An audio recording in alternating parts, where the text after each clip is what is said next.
Radhe Radhe friends. ओम गम गणपते नमः। ओम नमो भगवते वासुदेवाय। श्री राधे राधे। गंगा दशहरा 2024। 100 साल बाद गंगा दशहरा पर अद्भुत संयोग। जाने मुहूर्त, पूजा विधि और पौराणिक कथा। गंगा दशहरा 2024 दशहरे के दिन इस बार 4 शुभ संयोग बन रहे हैं। ऐसा अवसर 100 साल बाद आया है। मान्यताओं के अनुसार इस दिन गंगा स्नान से हर तरह के पापों से मुक्ति मिल जाएगी। इस वर्ष गंगा दशहरा 16 जून को मनाया जाएगा। पंचांग के अनुसार गंगा दशहरा के दिन इस बार 4 शुभ संयोग बन रहे हैं। यह अवसर 100 साल बाद आया है।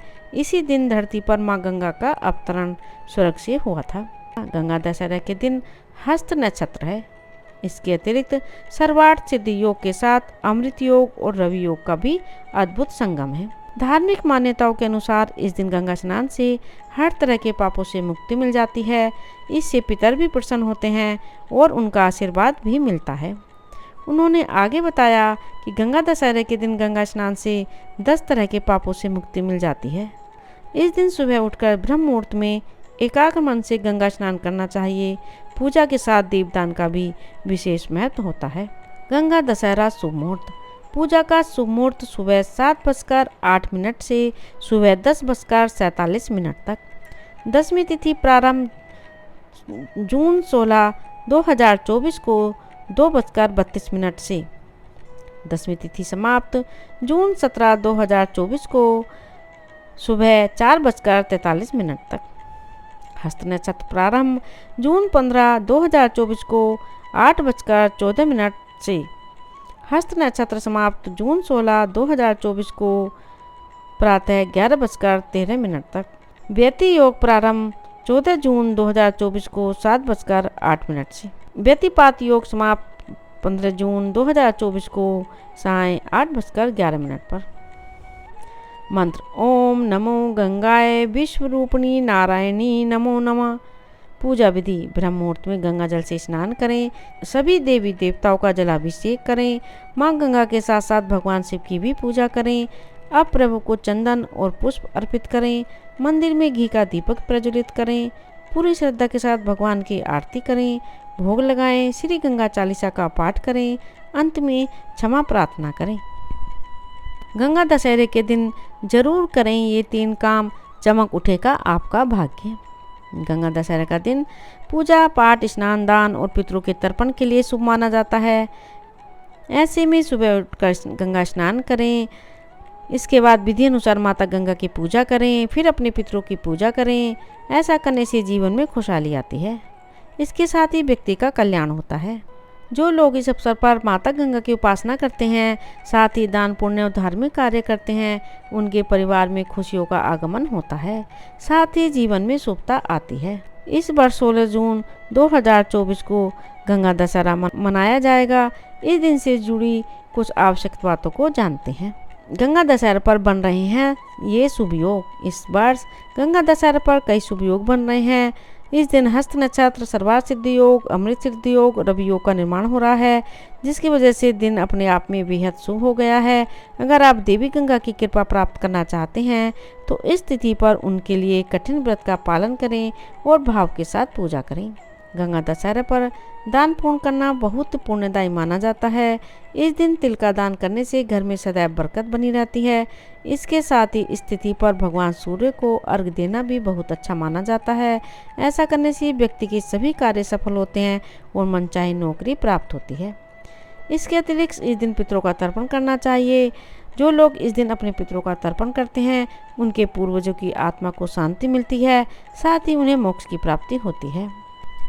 गंगा दशहरा को गंगा अवतरण भी कहा जाता है, जिसका अर्थ है गंगा का अवतरण।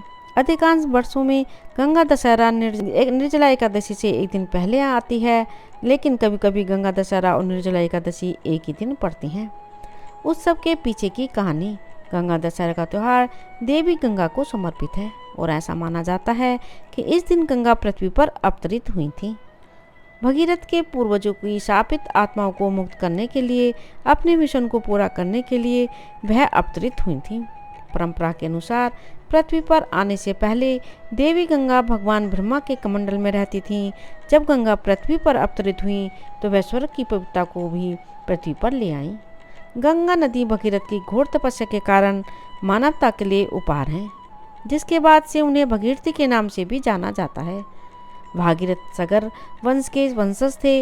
उन्होंने गंगा नदी के धरती पर अवतरित होने और जीवन लाने की प्रार्थना की। यह एक विनाशकारी शक्ति निकला, इसलिए भगवान ब्रह्मा ने भगवान शिव को ताले में रखने के लिए कहा। परिणाम स्वरूप गंगा ने अपनी शक्ति खो दी और एक शांति जीवनदायी नदी बन गई। गंगा न केवल पवित्र नदी है बल्कि भारत का दिल भी है। भक्त बेहतर भाग्य के लिए इस नदी की पूजा करते हैं। गंगा दशहरा के दिन बहती नदी में शांति और अच्छाई लाने के लिए हजारों दीपक जलाए जाते हैं। हरिद्वार, प्रयाग और वाराणसी भारत में गंगा दशहरा के सबसे लोकप्रिय उत्सव स्थल हैं। वह बर्फ से ढके हिमालय में गंगोत्री से निकलती हैं, उत्तर प्रदेश, बिहार के गर्म मैदानों में बहती हैं और बंगाल की खाड़ी में मिलती हैं।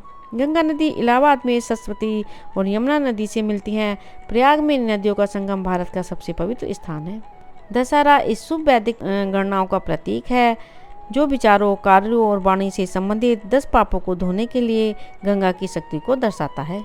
10 वैदिक गणनाओं में ज्येष्ठ मास शुक्ल पक्ष 10वां दिन गुरुवार, हस्त नक्षत्र, सिद्ध योग, कर आनंद योग और कन्या राशि में चंद्रमा और वृष राशि में सूर्य शामिल है।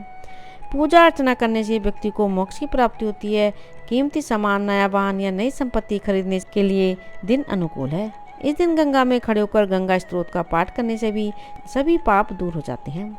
ऐसा माना जाता है कि इस दिन नदी में डुबकी लगाने से भक्त को शुद्धिकरण की स्थिति में लाया जा सकता है और उसके पास होने वाली किसी भी शारीरिक बीमारी को भी ठीक किया जा सकता है। संस्कृत में दशा का अर्थ है 10 और हारा का अर्थ है नष्ट। इस प्रकार माना जाता है कि इस 10 दिनों के दौरान नदी में स्नान करने से व्यक्ति को 10 पापों से छुटकारा मिलता है या 10 जन्मों के पापों से।